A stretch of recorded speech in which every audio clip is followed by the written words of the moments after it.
তোমাকে দেখলে না আমার মাথা গরম হয়ে যাচ্ছে। কেন, আমি কি বললাম? যখন আমাকে বললো সুইটি আন্টি তুমি চলে যাও, আঙ্কেল থাকুক, তুমি কি আসপদা আমাকে বললো হ্যাঁ তুমি চলে যাও আমি থাকছি। আমি কি বলবো? ও যখন বললো যে কোনো দরকারে লাগতে পারে, সেই কারণে আমি তোমায় বললাম তোমার যখন ওখানে ভালো লাগছে না তুমি বাড়ি যাও, আমি চলে যাও। একটা জোয়ান মেয়ে বাড়িতে তুমি কি করে থাকবে? আমি কি রাত্রে থাকবো নাকি? ও তো সেই কথাই আমাকে বললো যে আন্টি তুমি চলে যাও। কখন এলাম? আর এইদিকে তুমি বললে ওর মায়ের শরীর খারাপ, তুমি তাড়াতাড়ি কাজের ওখান থেকে বেরিয়ে আসো। হ্যাঁ বলেছি। আমি তাড়াহুড়ো করে কাজের ওখান থেকে বেরিয়ে এলাম, তুমি আমাকে বললে বলে আমি তাড়াহুড়ো করে বেরিয়ে আমি ওর বাড়িতে চলে গেলাম। আজকে এত বৃষ্টি, সারা দিন দেখছো আজকে ওয়েদার কেমন। হ্যাঁ, সেই কারণেই বললাম তুমি তাড়াতাড়ি করে ওর বাড়িতে চলে যাও।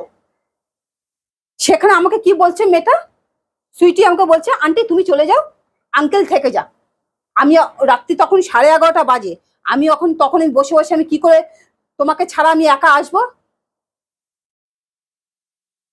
তখন দেখছি তুমি কোনো কিছু বলছো না, আমিও তখন ঠিক করে নিয়েছি আমি তোমাকে না নিয়ে আমি যাবো না, কারণ একটা জোয়ান মেয়েকে বাড়িতে তোমাকে আমি একা রেখে কি করে যাব? আমি তো জানি ওর বাবা যখন নিজের বোনকে বিয়ে করেছে ওই মেয়েটার স্বভাব চরিত্র কি হতে পারে। শোনো, ওর বাবা মা কি করেছে সেটা ভুলে যাও। আমি অন্য বাইরের মহিলাদের বা মেয়েদের দিকে আমার চোখ পড়তে পারে, আমি বাড়ির মহিলাদের মেয়েদের উপরে আমার ওরকম কোনো নজর পড়েনি। তখন তুমি কোনো প্রতিবাদ করনি কেন যে না আমি তোমার আন্টির সাথেই যাব? তোমার সুইটির মুখের উপর বললে না কেন? আমার তো দরকার নেই ওকে কিছু বলা। তোমার যাওয়ার হলে তুমি যাবে, নাহলে তুমি আমার সঙ্গে আসবে, আর আমি ওখানে থাকবো। তোমাকে কে বলেছে? ও বলেছে ওর মতন করে বলেছে। ওই একটা দুফুটি একটা গেঁড়ি মেয়ে আমাকে তখন বলে দিল,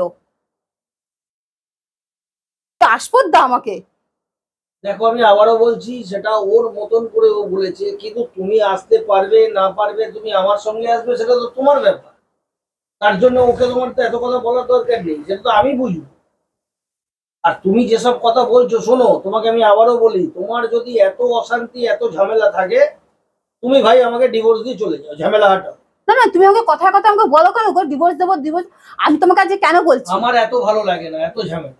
আমি কেন বলছি, আমি আজকে তুমি ওর বাড়িতে গেছিলে, ওর বাবা চরিত্রটা কেমন, নিজের বোনকে বিয়ে করেছে, তো তার মেয়ের স্বভাব কেমন হতে পারে?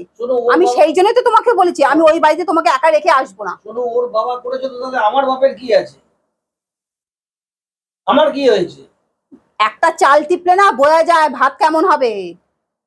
ওর চাল ওকে তুমি টেপো, আমাকে বলতে হবে না। আমি যেটা তোমাকে বললাম, আমাকে এত কথা তুমি বলবে না। শোনো, আমি তোমাকে বলেই দিলাম, তোমার যদি এত কথা, ওর বাবা মা কি এত কথা আমার ভালো লাগছে না। তোমার যদি ভালো না লাগে তুমি আমাকে ডিভোর্স দাও, ঝামেলা হাঁটাও। আর তোমার একটা আজকাল নতুন একটা বুলি হয়েছে, ডিভোর্স দিও ডিভোর্স দাও। আমি তোমাকে ডিভোর্স দেবো না, আমি যদি তোমাকে ডিভোর্সই দিতাম তাহলে আমি তোমাকে বিয়ে করতাম না। তাহলে আমার মাথায় তো ঝামেলা খাবে না। আমি আজকালকার মেয়েদের মতো না, আমি চাকরি করি বলে তোমাকে ডিভোর্স দিয়ে চলে যাব।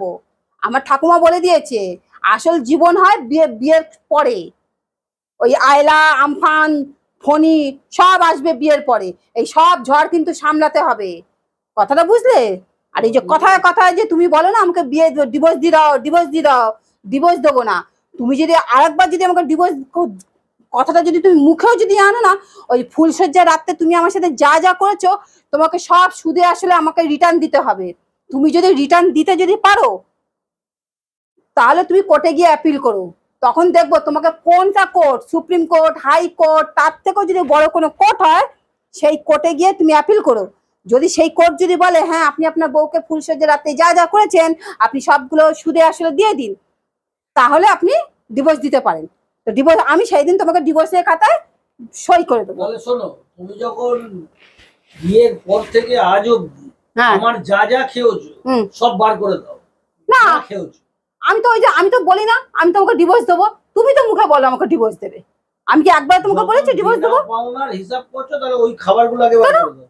আমি তো ডিভোর্স দিতে চাই না, আমি তো সংসার করব। তাহলে একদম মুখ বুঝে, কেন আমি মুখ বুঝে সংসার করব? তাহলে একদম চুপ। আমি মুখ বুঝবও না, আমি তর্কও করব। আমি তো তর্ক করবে না, কোনদিন আমার হাত পাত চলে যাবে, কিন্তু আমি আবার বলে দিচ্ছি। কেন উচিত কথা বলছি বলে? এখন কিছুদিন ধরে চুপ করে আছি তো, এবার কিন্তু হাত পাত উঠে যাবে গায়ে, আমি আবারও বলছি।